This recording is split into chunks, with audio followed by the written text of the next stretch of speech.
Hi friends, நான் உங்கள் டெடிமாஸ். இன்றைக்கி நம்ம என்ன பார்க்க போகிறோம்னா மீன் குழம்பு எப்படி செய்யறதுன்னு பார்க்க போகிறோம். அதுக்கு முன்னாடி நம்ம சேனலை சப்ஸ்கிரைப் பண்ணுங்கள், லைக் பண்ணுங்கள், ஷேர் பண்ணுங்கள், மறக்காமல் செஞ்சு பார்த்து கமெண்ட் பண்ணுங்கள். இப்போ நம்ம சேனலுக்குள்ளே போகலாம் வாங்க.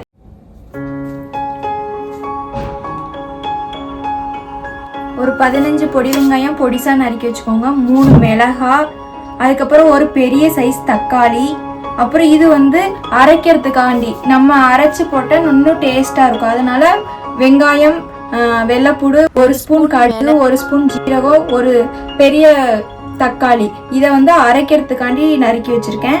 அதுக்கப்புறம் நமக்கு தேவையான அளவு மீன் எடுத்திருக்கேன். அப்புறம் வத்தப்பொடி காஷ்மீர் வத்தப்பொடி கலருக்காண்டி நான் ஆட் பண்ணியிருக்கேன். அப்புறம் சாதா வத்தப்பொடியும் 2 ஸ்பூன் ஆட் பண்ணிக்கோங்க. உப்பு தேவையான அளவு, மல்லிப்பொடி 3 ஸ்பூன் எடுத்திருக்கேன். அதுக்கப்புறம் நமக்கு தேங்காய், நான் 1 முடி தேங்காய் எடுத்திருக்கேன், அதை அரைச்சி வச்சிருக்கேன்.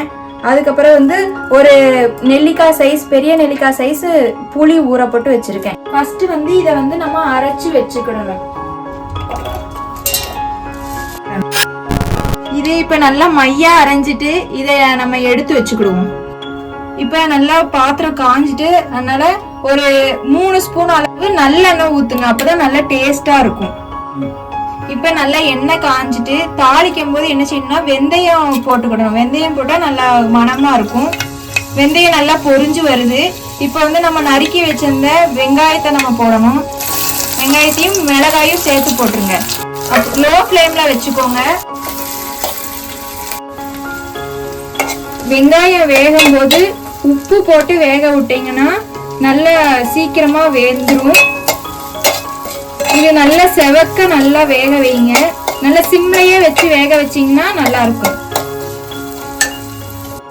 இப்ப பாத்தீங்கன்னா செவந்து நல்லா இப்ப தக்காளியை போட்டு நல்லா வதக்கணும்.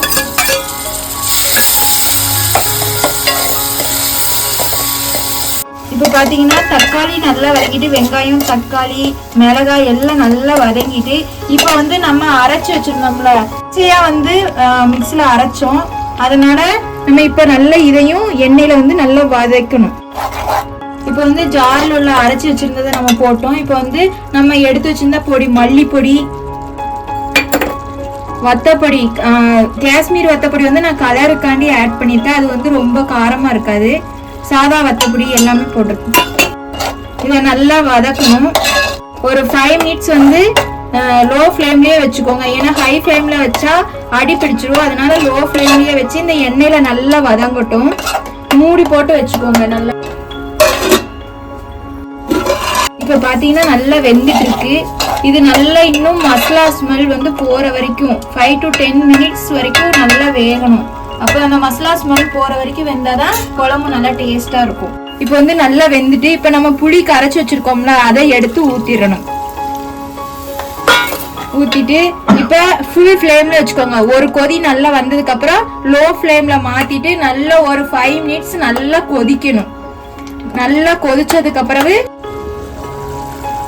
இப்ப பாத்தீங்கன்னா நல்லா கொதிச்சு எண்ணெய்லாம் பிரிஞ்சு நல்லா பார்க்கவே அழகா இருக்கு.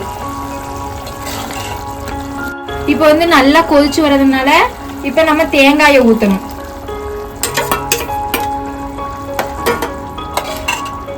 தேங்காய் நல்லா வெந்து நல்லா கொதிக்கணும். இதே மாதிரி எண்ணெய் பிரிஞ்சு நல்லா வரணும். அப்பதான் குழம்பு டேஸ்டா இருக்கும். இப்போ உங்களுக்கு தண்ணியா வேணும் அப்படின்னா கூட ஒரு 1/2 கிளாஸ் தண்ணி சேர்த்துக்கோங்க. கட்டியா வேணும் அப்படின்னா இதே பக்குவத்துல அப்படியே விட்டுருங்க, நல்லா டேஸ்டா வரும். எனக்கு கொஞ்சம் தண்ணியா வேணும்ன்றதுனால நான் கூட ஒரு 1/2 கிளாஸ் தண்ணி சேர்த்துக்கிடுறேன். உப்பு தேவையான அளவு போட்டுக்கோங்க.